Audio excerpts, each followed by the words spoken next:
How's it going, guys? My name is Zach with the Movie Castle, and today we're going to be taking a look at Bomb Queen vs. Hack Slash. This is a one-shot comic that is a crossover between the Hack Slash book and the Bomb Queen book. And admittedly, this makes sense. Both of these are image titles and both feature very powerful, beautiful women, but one is good and one is evil, so they're going to clash. And of course, this is a battle-heavy book, pretty much non-stop action the whole way through, and we do get to see the two lead characters really go after each other. But there's a bit of a twist with the plot when they throw in this cat character. Basically, this cat is an interdimensional demon, and when Bomb Queen is coming after him, he's going to try to move his army from Bomb Queen's world into the Hack Slash world, and Cassie kind of sees how evil and crazy the Bomb Queen world is, and is like, hey, I can't stop this, but let me try to keep it from seeping into my dimension. So you definitely get a three-way battle here with Cassie not liking Bomb Queen or the cat, and Bomb Queen also wanting to kill both the cat and Cassie. And we do get a little bit where each character tries to appeal to Cassie saying, hey, look, I know we're both evil, but maybe your best interest is going with me against that other person. Now, I will say, if you guys watch this channel, you know I'm coming in from the Hack Slash side of things, and admittedly, I didn't know much about Bomb Queen before I got into this. From what I gathered, the idea of the book is it's a superhero comic told from the villain's perspective, and Bomb Queen is insane and loves to blow things up and wants to take over the world. And only knowing about that much, I was able to piece together the story. It wasn't hard if you're just coming in from that side, and if you're coming in from the Bomb Queen side, there's a page introducing Cassie right at the beginning, so I think it will be fine for viewers of either side. But this definitely feels more like a Bomb Queen book. I mean, Cassie is the lead character, but this is made by the Bomb Queen team, and it takes place in the Bomb Queen dimension, and the whole story has that over-the-top, wacky Bomb Queen feel to it. And yeah, every now and then Cassie and Vlad will get a line that just seems a little bit off, and you can tell Tim Seeley isn't writing for them. And yeah, while there are parts that do feel a little off, and it's not the most complex story ever, it is a really fun, over-the-top ride. And Bomb Queen would come back into the Hack Slash comic for Interdimensional Woman's Prison's Breakout, so it's good that they set up their rivalry here so that we do have a bit of a payoff later on, and I can't wait to dive into that next and see the payoff for this story. Overall, kind of on the more mindless action side, a little goofier than we're used to with Hack Slash, but still a fun story, and I do always like to see other worlds with these crossovers. Anyway though, if you guys want to see a little bit more of this story, if you want me to talk about it in more specifics and show you guys a bit of the story and the art, I'll be avoiding the end and trying not to do any major spoilers, but if you want to see more, let's switch to the close-up camera.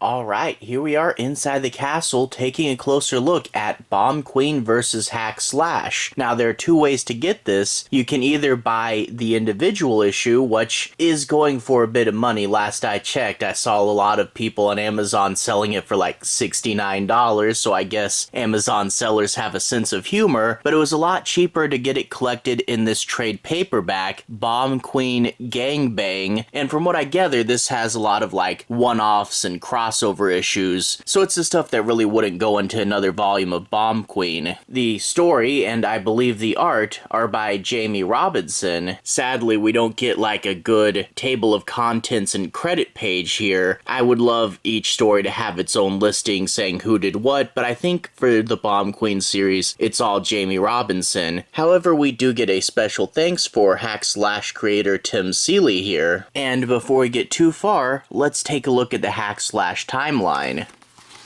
If we crack this open, we can see that the Bomb Queen crossover happens right after Volume 7. Meanwhile, the return of Bomb Queen and Interdimensional Woman's Prison Breakout wouldn't be until Volume 11, so that happens quite a long time later. I do wish that this was collected in the Hack Slash trade paperback as well, but sadly it isn't. At least it wasn't too hard to get a hold of. But going back to the Bomb Queen trade paperback, every chapter has its own heading there. And here we can see Bomb Queen versus Hack Slash. And then there's the single issue cover. I do really like this, the way you get the two of them in a similar pose, and you get Pooch and the cat demon here, and the Valentine's Day hearts and the blood. I think this is a pretty cool cover. I would love to get the single issue, but as I said earlier, it's a lot of money. Anyway, after that we get into the story proper. I'm not going to do any major spoilers, but I do want to say my piece on a few plot points and break down and analyze a few things. I'll be avoiding the end, and I'll try not to ruin anything major, but without further ado, let's do a bit of a deeper dive. We open up with a little bit of a character introduction to the world of Hack Slash. We get to see a killer that Cassie took down, one that Vlad took down, and then a little bit talking about Hack Slash Inc. However, they say that this most recent group of slashers has been a little different. They all claim to be from the same city, Newport City, that doesn't exist in the Hack Slash world. They realize that they're seeping in through another dimension, and since Pooch is extra dimensional, apparently he can find them. And yeah, that is kind of weird that, you just get Pooch and you go into another dimension. It's not as much of a big deal as you might think. That's kind of weird. But they say that Pooch can really smell its scent, and apparently they found a hole somewhere, so okay, we're in a new universe now. Cassie and Vlad get there and find that everyone in the street is just fighting and tearing each other up. It's chaos in Bomb Queen's world.